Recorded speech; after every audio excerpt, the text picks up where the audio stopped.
National ಹೈವೇಗೆ ನಮ್ಮ ಜಾಗ acquire ಆಗಿದೆ. ಅದರಿಂದ ಕೋರ್ಟಲ್ಲಿ ಡಿಸೈಡ್ ಆಗಿದೆ, DC ಚಿಕ್ಕಮಂಗ್ಳೂರು 4 ವಾರದಲ್ಲಿ ತೀರ್ಮಾನ ಮಾಡಿ ಅವ್ರಿಗೆ ಪರಿಹಾರ ಕೊಡಿ ಅಂತ.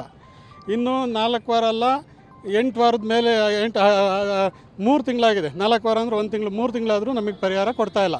ಮತ್ತು ಇಲ್ಲಿಂದ ನಮಗೆ ನಮ್ಮ ಮರಗಳನ್ನ ಏನಾದರೂ ಕಟ್ ಮಾಡಬೇಕು, ಅಕ್ವಿಸಿಷನ್ ಜಾಗ ಇನ್ನೂ ಜಾಸ್ತಿ ತಗೋಬೇಕು ಅಂದರೆ ನನ್ನ ಶ್ರೀಗಂಧದ ಮರಗಳನ್ನ ನೋಟಿಸ್ ಮಾಡಿ ತೆಗಿಬೇಕು ಅಂತ ಇದೆ. ಯಾವುದೋ ಇವ್ರದ್ರಲ್ಲಿ ಕೋರ್ಟ್ ಆದೇಶದಲ್ಲಿ.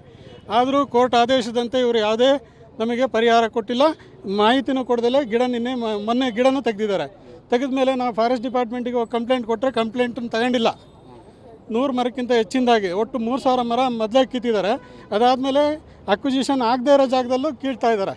ಅದನ್ನು ನಾವು ಕಂಪ್ಲೇಂಟ್ ಕೊಟ್ಟರೆ ತಗೊಂಡಿಲ್ಲ. ಅದಕ್ಕೆ ನಾವು ನಿನ್ನೆ ಪ್ರತಿಭಟನೆ ಮಾಡಬೇಕು ಅಂತೇಳಿ ಶಿವಮೊಗ್ಗ SLO ಆಫೀಸ್ ಹತ್ರ ಪ್ರತಿಭಟನೆ ಮಾಡಬೇಕು ಅಂತೇಳಿ ಹೋಗ್ತಾ ಇದ್ದೀವಿ.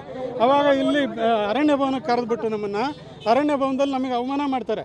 ನಮ್ಮನ್ನು ಒಳಗಡೆ 4ನೇ ಫ್ಲೋರಿಗೆ ಮೀಟಿಂಗ್ ಕರೆದು 7ನೇ ಫ್ಲೋರಿಗೆ ಬರ್ರಿ ಅಂತಾರೆ, 7ರಿಂದ ಮತ್ತೆ 4ಕ್ಕೆ ಬರ್ರಿ ಅಂತಾರೆ.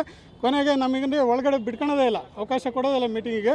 ನಿಮ್ಮ ಅಧ್ಯಕ್ಷರು ಮಾತ್ರ ಬರಲಿ ಅಂತಾರೆ. ಸೊ ಇದು ಯಾವ ರೀತಿ ನ್ಯಾಯ? ಅರಣ್ಯ ಇಲಾಖೆಯ ಏನು PCCF ಅವರು ನಮಗೆ ನಿನ್ನೆ ಅವಮಾನ ಮಾಡಿದ್ದಾರೆ. ಇದ್ರ ಮೇಲ್ಗಡೆ ಕೋರ್ಟ್ ಆದೇಶದಂತೆ DC ಚಿಕ್ಕಮಂಗ್ಳೂರು ಅವರು ನಮಗೆ ಪರಿಹಾರ ಕೊಡ್ತಾ ಇಲ್ಲ.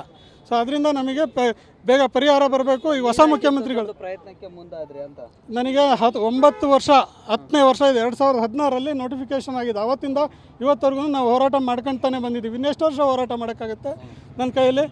ಇನ್ನು ನನ್ನ ಮಕ್ಕಳು ಥರ ಬೆಳೆಸಿದ್ದೀವಿ ರೀ ಗಂಧನ.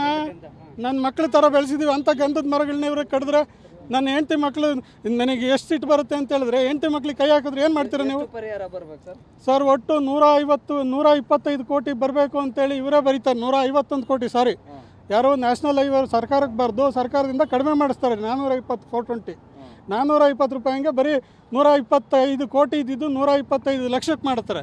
ಕೊನೆಗೆ ಅದನ್ನ ನಾವು ಕೋರ್ಟಲ್ಲಿ ಕ್ವಶನ್ ಮಾಡಿದ್ದಕ್ಕೆ ಕೋರ್ಟಲ್ಲಿ ಅದನ್ನ ಕ್ವಾಶ್ ಮಾಡಿ ಹಿಂದೆ 151 ಕೋಟಿ ಏನಾಗಿದೆ ಅದ್ರ ಪ್ರಕಾರ ಅದು DCಗೆ ಡೈರೆಕ್ಷನ್ಸ್ ಮಾಡಿದ್ದಾರೆ. DC ಅವರು ಡಿಸೈಡ್ ಮಾಡಿ 4 ವಾರದಲ್ಲಿ ಕೊಡಬೇಕಾಗಿತ್ತು.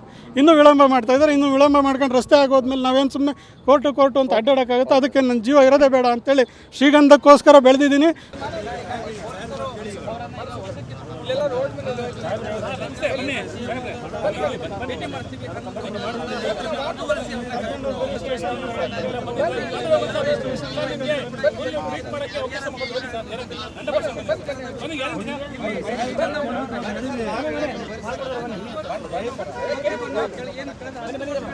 ಪರಿಹಾರ